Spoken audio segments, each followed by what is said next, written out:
आज की वीडियो में हम डिस्कस करते हैं एडवर्टाइजिंग। इस वीडियो से पहले ही मैं एडवर्टाइजिंग को लेकर के एक वीडियो अपलोड कर चुकी हूँ, बट वो जो हमारी वीडियो थी वो डिफरेंशिएशन की थी, advertising with another one, I don't know. चलिए डिस्कस कर लेते हैं फ़िलहाल कि एडवर्टाइजिंग है क्या। तो सबसे पहले मैं कहना चाहूँगी, जिन्होंने मेरे चैनल को सब्सक्राइब किया है तो थैंक्स फॉर ऑल। जिन्होंने सब्सक्राइब नहीं किया हुआ है उन्हें भी कहूँगी कि प्लीज़ मेरे चैनल को सब्सक्राइब करें और मेरी वीडियोस को शेयर भी करें अपने फ्रेंड्स के साथ जो अभी कंटिन्यू स्टडी में लगे हुए हैं। तो चलिए डिस्कस करते हैं। First point is advertising is the activity of promoting a product और सर्विसेज।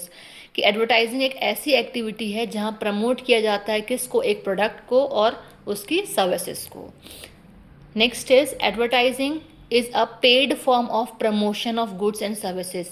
कि एडवर्टाइजिंग क्या है, एक पेड फॉर्म है। पेड फॉर्म मतलब जब भी कभी कंपनी एडवर्टाइजिंग करती है तो उसमें क्या होता है, हमेशा कंपनी की पेमेंट लगती है। आप गुड्स एंड सर्विसेज को प्रमोट करने के लिए एडवर्टाइजिंग कर तो रहे हैं, लेकिन कभी भी कोई भी कंपनी कोई सा भी तरीका अडॉप्ट करती है एडवर्टाइजिंग का, वो फ्री ऑफ कॉस्ट कभी नहीं होता, तो उसमें पेमेंट ऐड होती है। फॉर एग्जांपल अगर मैं बात करूं, अगर आप न्यूज़पेपर में भी ऐड निकलवाएंगे, वो पार्ट ऑफ एडवर्टाइजिंग ही है, तो उस एडवर्टाइजिंग की भी पेमेंट लगती है। होर्डिंग्स बनवा के, होर्डिंग्स मार्केट में कहीं ना कहीं लगवा रहे हैं आप, तो उसमें भी पेमेंट लगती है। पैम्पलेट्स बनवा के पैम्पलेट डिस्ट्रीब्यूट करवाएंगे तो उसमें भी पेमेंट लगती है। कैनोपीज कहीं कहीं आप लगवा रहे हैं, उसमें भी पेमेंट लगती है। तो क्या है, एडवर्टाइजिंग एक पार्ट ऑफ पेड फॉर्म है। ठीक है, without any payment advertising possible नहीं है, चाहे आप उसका कोई भी तरीका अडॉप्ट करें।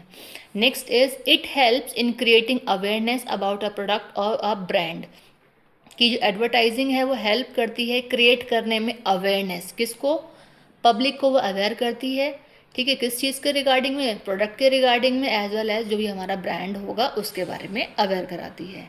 Next is advertising AIIMS. Advertising का जो एम होता है वो होता है हमारी सेल्स को इंक्रीज करना, एज वेल एज कस्टमर्स को अट्रैक्ट करना। कस्टमर्स अगर हमारी तरफ, हमारी मतलब कंपनी की तरफ से कह रही हूँ, अगर कंपनी की तरफ एक कस्टमर अट्रैक्ट हो रहा है, इट मीन्स क्या है, कहीं ना कहीं हमारी सेल्स इंक्रीज होनी ही है।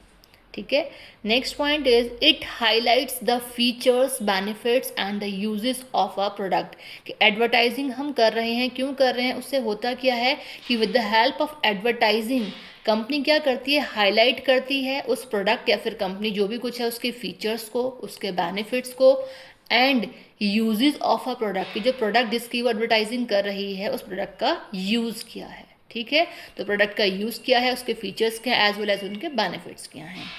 Next is advertising helps in building brand image. की एडवर्टाइजिंग जो है वो हेल्प करता है किस चीज़ में, ब्रांड की इमेज को बिल्ड अप करने में, उसको इंक्रीज करने में, उसको प्रमोट करने में।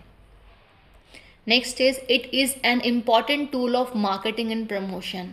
कि जो एडवर्टाइजिंग है वो एक बहुत ही इम्पॉर्टेंट टूल है मार्केटिंग का और एज वेल एज प्रमोशन का। तो with the help of advertising क्या होती है, मार्केटिंग भी हो रही है और प्रमोशन भी हो रहा है। Next and the last point is advertising is done through mass media. जो एडवर्टाइजिंग है वो होती है मास मीडिया के थ्रू। अब मास मीडिया में हमारी क्या क्या चीज़ें आती है, मैंने अभी ऊपर एग्जाम्पल भी लिया था। टेलीविज़न के थ्रू भी आप एडवर्टाइजिंग कर सकते हैं कि आपने टीवीज़ में ऐड आ गए। रेडियो के थ्रू, खैर रेडियो पार्ट रहा नहीं है, यूज़ बहुत कम होता है, रेयरली। न्यूज़पेपर्स हो गए, इंटरनेट हो गए जो कि हमारा अपडेटेड वाला हमारा पार्ट है, internet and the social media. So these are the part of mass media जिनकी हेल्प से हम कहीं ना कहीं एडवर्टाइजिंग करते हैं।